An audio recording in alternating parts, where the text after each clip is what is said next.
This month, the United Nations announced that 73,000 Yemenis are living under famine conditions, and millions more risk dying from hunger as the country's humanitarian crisis spirals downward.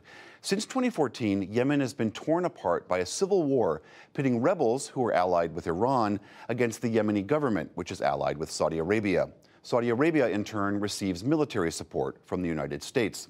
Special correspondent Jane Ferguson managed to visit rebel-held areas for the NewsHour earlier this year, and she returned this month to provide this exclusive report on the worsening situation. And a warning, some of the scenes in this story are very disturbing. When Ikram Bakil's mother removes her clothes, the extent of her suffering is clear. She is starving. Below the waist, her body shrinks away to nothing. This is what famine does to a 4-year-old child. Her mother, Aisha, cannot bear to watch her waste away. She is overcome by a wave of grief as she tells us of her struggles to keep Ikram alive. My husband's family says I shouldn't worry about it. When I asked them to give me money, they said Allah will take care of her. I took her to the hospital. I sold a ring for $27 and got her treatment, but it didn't work. They sent us here, and now they are treating her, but she is still sick. The war in Yemen has devastated the economy. Millions are out of work, and the price of food and fuel has spiked. It is home to the worst humanitarian suffering in the world, with countless families unable to feed themselves. The UN says 2/3 of Yemenis need food aid and millions are on the brink of famine. I came here in June and found unimaginable misery. Since then, fighting has intensified across the country, and I returned to find the crisis even worse. This hospital is in the capital, Sana'a. Only the lucky ones make it this far. Millions are stranded in rural areas. To find some of those, we headed out to Hajjah, high up in the North Yemen mountains, where the main regional medical center is overflowing with crowds of desperate parents and children. Here we found Dr. Al-Maktali working hard to save lives. But she only has medicine to give them, when what they really need is food. So they come back again and again, worse each time. How do you feel whenever you're treating them?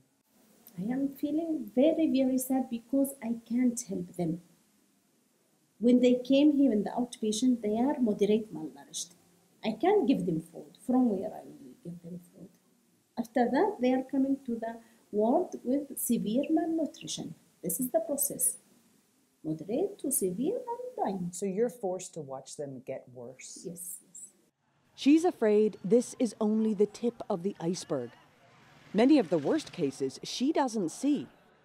That's because even though the healthcare in Yemen is free, people cannot afford the cost of transportation to the hospital. Do you fear that there's a lot that are still out there? Yes, I mean, for one coming here, there is 20 not coming. Maybe 20 or 30 or 50, we don't know. We headed further into the countryside.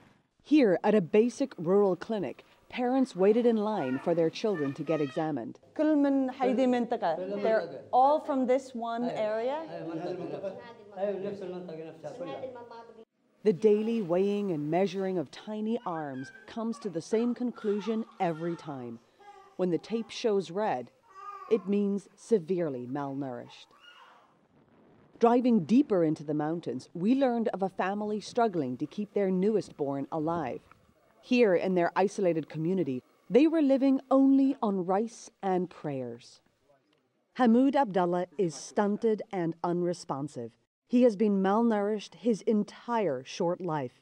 Incredibly, he is 2 years old, but looks like he is just a few months. His mother Amani took him to the hospital once before. You could not imagine. When we brought him to the hospital, he was almost dead, and we thought he wouldn't survive. In the hospital, they said he was finished. They gave him oxygen and injections. We stayed for almost a month before returning home.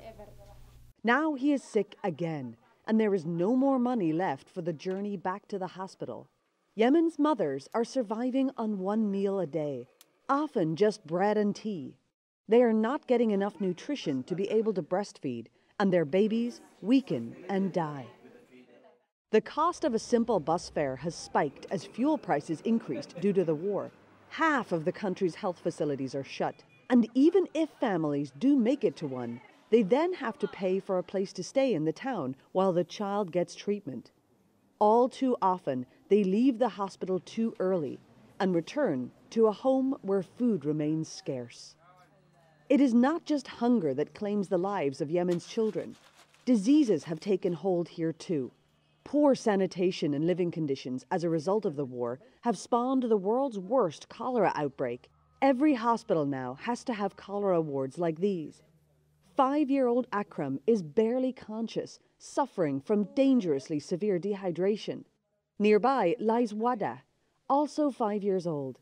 He has been hospitalized with cholera twice in the last month. The ward is full of women, mothers ill with the disease, all with children back home depending on them. Saba just arrived today with cholera. عندك عيلتك معك؟ وكم يوم أنت مريض?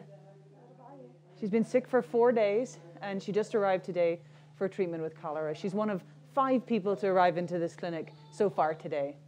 In the room next door lies 10-year-old Yasmin. Her breathing comes in painful gasps as she struggles with the deadly disease diphtheria. It's an illness that doctors here have never treated before, having been largely eradicated in Yemen with vaccinations. But this war has undone everything. In the 4 years the conflict has ravaged Yemen, the number of needy people has steadily increased. Most here need food donations. The way this war is being fought is directly causing the hunger here. An air, land, and sea blockade on the rebel-controlled north of Yemen and Saudi-led campaign of airstrikes have brought the economy to its knees. Millions of households have lost their incomes, and food prices have increased. The rebels prevent aid workers from accessing areas near the front line where many need their help. Nowhere else on earth are so many people going hungry, and the UN is struggling to keep up. If I would plot it on a graph, it's going like this. And the question is, how much can be done? If every year the needs are going to go up, if we were feeding 3 million people 2 years ago, and today we are feeding 8 million people, and next year we are going to feed 12 million people, where is it going to stop? But you also the only way it will stop is when there is peace. Even if the UN manages to feed 12 million people this coming year, 20 million need their help. That gap is a reality aid workers here simply have to accept. In many other places in the world, we would be feeding those people. In many other crises in the world, those people would be getting food assistance in an operation. But in Yemen, it's just the scale of the needs is outpacing the capacity and the resources. In Yemen, this suffering is man-made. The war is causing the hunger. The majority of those killed in this conflict are dying of malnutrition and preventable diseases. The starving are the casualties. Children like Ikram, the most innocent of victims. For the PBS NewsHour, I'm Jane Ferguson in Sana'a, Yemen.